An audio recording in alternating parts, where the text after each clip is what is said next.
Well, it's time for insulation.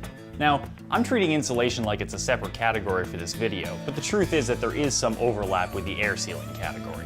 That's because we want to choose a basement insulation that not only insulates the concrete walls, but also offers some air sealing. Let me show you how it works.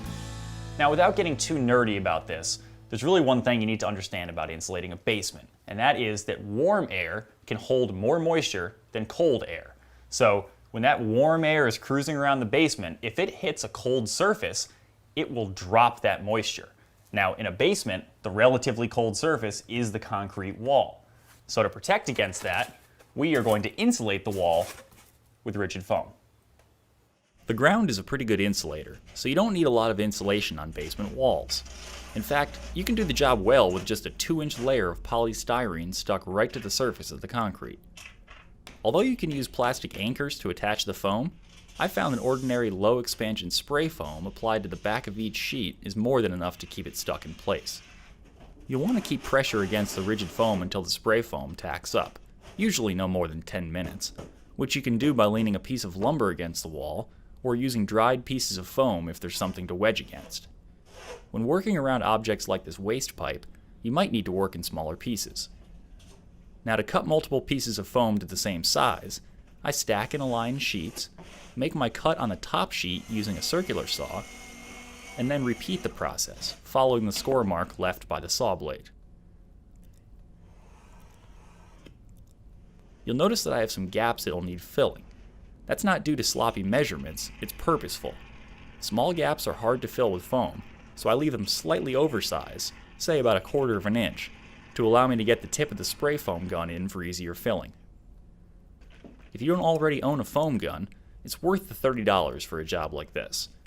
It accepts large cans of foam, can be dialed into the size of foam bead desired, and you can store partially used cans of foam between jobs rather than tossing the leftover. Along the way, somebody did some air sealing along the edge of the mud sill. I like the effort, but this spray foam is going to be in our way. I'm going to cut it out flush with the edge of the mud sill using my notched trowel. Give the whole area a good cleaning to remove dust that might get in the way of our foam adhesion, and then apply a fresh bead of spray foam before sliding pieces of rigid foam into place against the mud sill. This will insulate the top edge of the foundation wall and seal any air leaks coming in under that mud sill. Leave these pieces long. They can be trimmed back later once they set up. The rim joist gets the same 2 inches of rigid foam insulation, again sealed into place with spray foam. A piece of vinyl tubing attached to the end of your foam gun is helpful for applying canned foam in these tight spots. The idea here is that the layer of rigid foam creates an airtight, insulated barrier that will help eliminate condensation between the indoor air and the cool surface of the lumber. With condensation controlled, you can then beef up the overall R value with whatever insulation you'd like.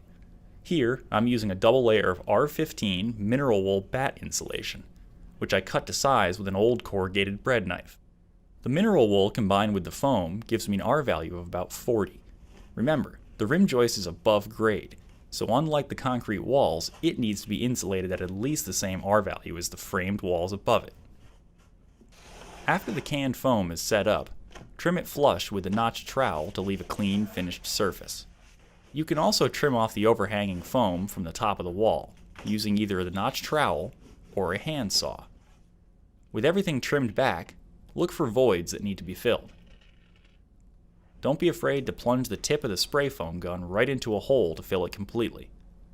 The goal here is to stop moist air from finding cool concrete.